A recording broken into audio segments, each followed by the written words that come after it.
السلام عليكم ورحمة الله وبركاته. بصراحة الواحد مش عارف يتكلم يقول ايه. النهاردة اللي بيعمل ترند النهاردة على السوشيال ميديا واحد بلطجي يطلع يقول لك انا مش عارف عطية بتاع الجمعية ومدى المفكة هوت وانا مش. تبص تلاقي الدنيا كلها عمالة تنشر والواد يطلع ترند وحتة بلطجي عيل ما يسواش قرش نكلة وعمل ترند والناس كلها عمالة تتكلم عنه، مصر مقلوبة عشان.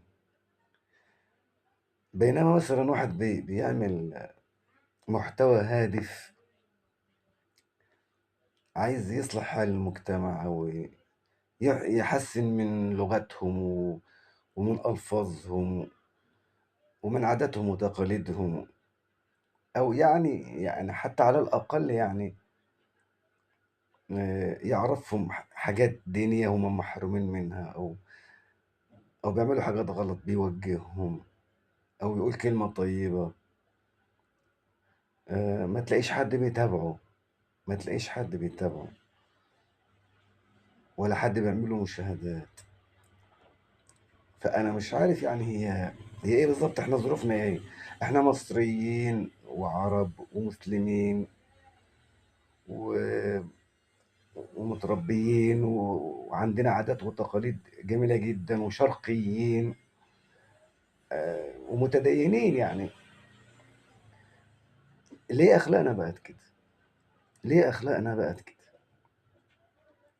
الترندات عندنا البلطجية، الترندات عندنا قلة الادب، الترندات عندنا معمولة لمؤاخذة للرقص والتبرج ليه يعني احنا المفروض ان احنا بنشجع الحاجة الكويسة ويكون المحتوى هادف، و- خصوصا الناس اللي هي بتعمل قنوات الغرض منها مش الربح. يعني انا مثلا اهوت انا مش عايز ربح من قناتي، مش لازمني ربح ومش مستني منها ربح، والله مش مستني منها ارباح ولا اي حاجة خالص. انا كل ما في الامر ان انا عايز اترك بعد وفاتي اترك حاجة ما نافعة، حاجة مفيدة، الناس تفتكرني بكلمة كويسة يعني. وطبعا انا زي كتير يعني، أنا ما بقولش لا لا، انا كتير جدا ناس كويسه ومحترمه جدا وانا بحترمهم جدا وبتابعهم.